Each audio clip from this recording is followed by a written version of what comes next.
Ano ba ang purpose ng Diyos? Kung bakit gusto niya na mamunga ng magagandang bagay ang bawat mananampalataya niya? Ito ba ay para lang mas maging mabuting tao tayo o may mas malalim na dahilan?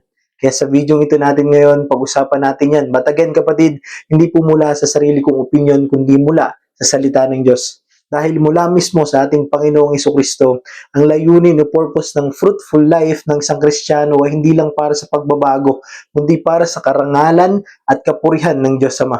Pakinggan mo to kapatid.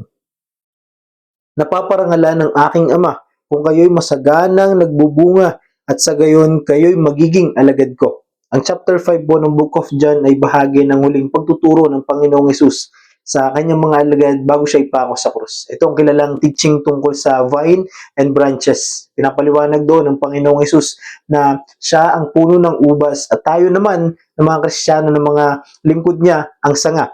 At ang sangay hindi kayang mamunga kung hiwalay ito sa puno. Ibig sabihin, ang tunay na bunga sa buhay Kristiyano ay nagmumula sa pananatili kay Kristo. Kaya po malinaw ang context sa verse 8 na ang ebidensya ng isang tunay na disciple ni Kristo ay may buhay na puspos ng bunga at ang fruitful life ng isang Kristiyano ay nagbibigay ng kapurihan at karangalan sa Diyos Ama.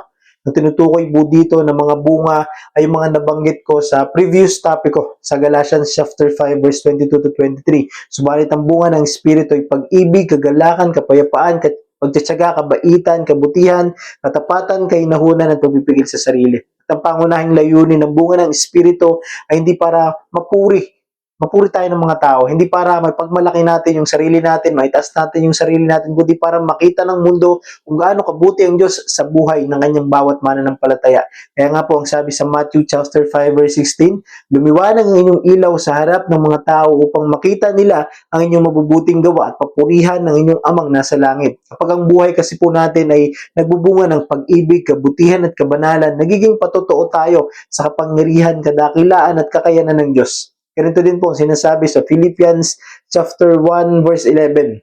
At sagana sa magagandang katangiang kaloob sa inyo ni Jesucristo sa ikararangal at ikadadakila ng Diyos. Isa lang po ang mensahe na ang fruitful life ng isang mananampalataya ay tungkol sa kapurihan ng Diyos at hindi para sa ating mga sarili, hindi para sa ating mga sariling interes. Kaya ngayon, kapatid, tanungin mo yung sarili mo, yung ugali mo ba, yung mga desisyon mo ba ay nagpapakita ng karakter ni Kristo? Ang buhay mo ba ay nagdadala ng papuri sa Diyos o atensyon para sa sarili mo? Kapatid, hindi po ibig sabihin na fruitful life, ang buhay mo ay perpekto ka na. Kundi ito ay nagpapakita na connected ka sa ating Panginoong Hesus at siya ang kumikilos sa buhay mo.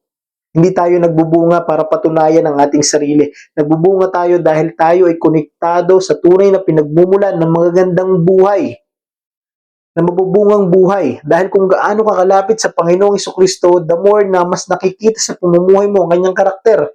At kung pakaramdam mo ngayon, kapatid, ay walang bunga ang buhay mo, huwag kang mawalan ng pag-asa. Ang solusyon ay hindi mula sa sarili mong pagsisikap o kakayanan, kundi yung magkaroon ka ng mas malalim na relasyon at koneksyon sa ating Panginoong Hesus. Kaya ang una mong gawin, kapatid, lumapit ka sa Kanya.